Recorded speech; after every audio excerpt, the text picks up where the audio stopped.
Je suis ici pour vous parler de fiscalité, de taxes, d'impôts, ce qui est un sujet qui ne passionne jamais personne, sauf lorsqu'ils en ont à payer, ou justement quand ils cherchent des moyens de ne pas en payer.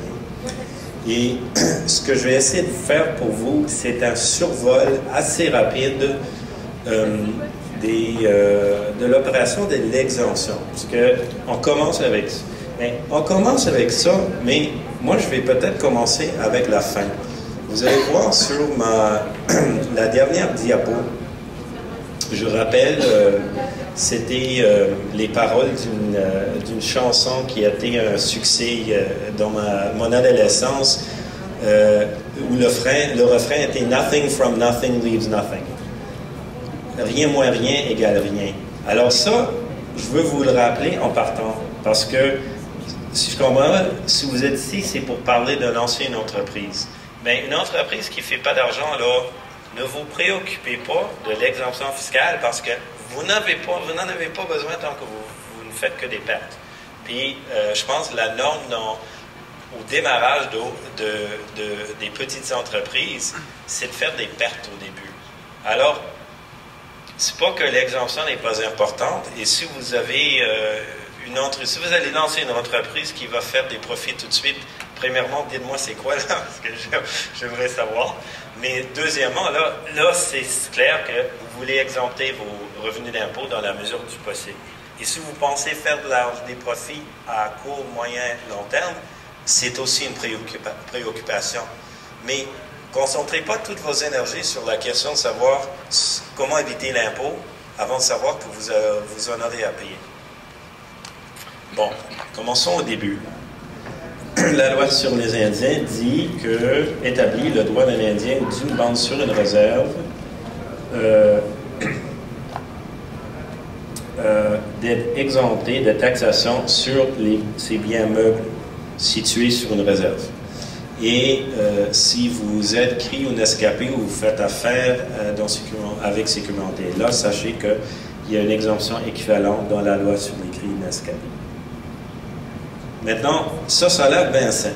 Okay? Vos biens situés sur réserve, biens meubles, sont exempts d'impôt. En passant, les biens immeubles, c'est-à-dire une maison, une terre, c'est exempt d'impôt aussi, mais ça a moins d'importance, évidemment, pour l'impôt sur le revenu.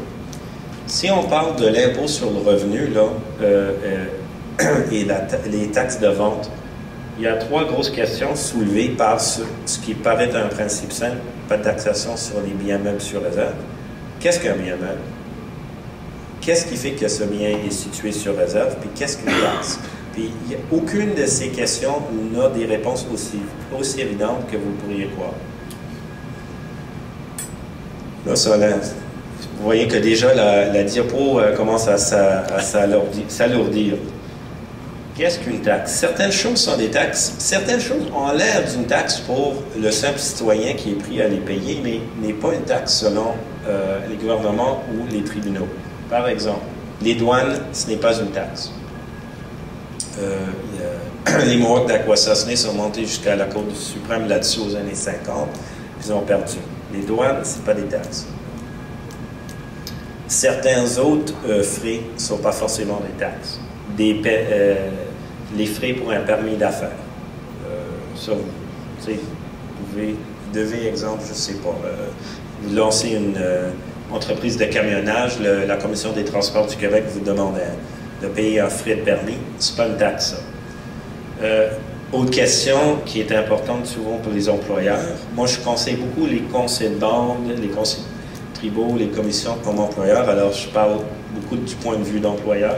Mais les cotisations pour l'assurance emploi, la CSST, pas des taxes non plus. C'est des primes d'assurance. C'est une assurance que tu n'as pas le choix que de prendre. Puis tu ne peux pas négocier la prime, mais selon les tribunaux, c'est une prime d'assurance. Ça aussi, les Mohawks d'Akwesasne l'ont combattu jusqu'à la Cour suprême. Ils ont perdu là-dessus aussi. CSST, c'est tous les CRI de Chisasibi qui l'ont essayé, ils ont perdu aussi. Alors, habituez-vous, si vous engagez du monde, ce n'est pas parce que vous êtes indien que vous pouvez échapper aux primes de CST Assurance Emploi. Maintenant, ça dépend. Il y a la réponse, la question peut paraître la même et pas toujours la même, la réponse n'est pas toujours la même. Exemple, le Québec perçoit une taxe perçoit une contribution au Fonds des services de santé. Ça paye pour la carte soleil, ça paye pour la régie de l'assurance maladie. Bien là, c'est pas des primes. Le Québec dit, donnez-nous votre chiffre votre masse salariale plutôt, puis on va percevoir, je pense des mémoires, c'est 0,8%, puis c'est ça qu'on va percevoir comme contribution. Là, ils reconnaissent que ce n'est plus une prime d'assurance, c'est une taxe. Alors, un employeur indien est exempté. Les conseils de banque, d'exemple, ne payent pas ça. Alors là, on a parlé on a fait un peu le tour, qu'est-ce qui est une taxe? Grosso modo, c'est les taxes de vente, l'impôt sur le revenu, comme je disais. Il y a d'autres particularités, comme on vient de discuter. Maintenant, que sont les biens meubles? En droit, là, on distingue, il y a des biens meubles puis des biens immeubles. Ma maison, là, c'est un bien immeuble. Ma voiture, c'est un bien meuble. Maintenant, il y a d'autres choses qui peuvent être biens meubles. Les choses qui ne sont pas tangibles.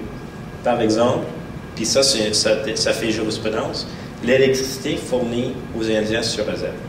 L'électricité, vous ne pouvez pas y toucher, à moins de vraiment faire gaffe, mais c'est un bien, il est meuble, il n'est pas fixé par terre. Alors, pas de taxe là-dessus. Pas de TPS, pas de TVQ sur votre compte Hydro-Québec, exemple. Vos sources de revenus sont aussi des biens meubles. Un salaire et ce qui remplace le salaire, comme l'assurance emploi. Si on parle d'entreprise, vos dividendes, si vous vous organisez en coopération, parfois votre revenu d'affaires, mais ça on va voir, ça dépend. Maintenant, ce n'est pas tous les biens qu'on va dire sont les biens d'un Indien. Et l'exemple important que je vous donnerai, là, c'est le commerçant qui est sur réserve, qui vend à des non-Indiens plutôt.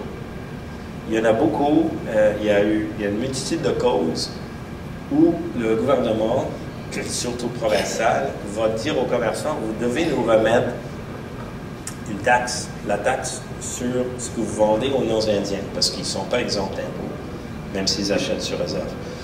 Puis, il y a beaucoup de commerçants indiens qui ont contesté ça. Ils ont dit, comment ça, je dois remettre une taxe? Je suis indien, je suis sur réserve. Et là, les tribunaux ont dit, oui, c'est vrai, vous êtes indien, vous êtes sur réserve, mais ce ne sont pas vos biens. Les cigarettes que vous vendez à un non-indien, ça devient ses biens. Puis la taxe que vous percevez, ce n'est pas vous qui les payez, qui la payez, cette taxe-là. Vous n'êtes que le mandataire du gouvernement. Vous prenez l'argent du client, du consommateur, puis vous devez le garder juste pour le remettre à l'État. Alors, ce ne sont pas vos biens et on peut vous obliger à l'intermédiaire entre le consommateur et le gouvernement pour la taxe. Mais on parle toujours de consommation par un non-indien.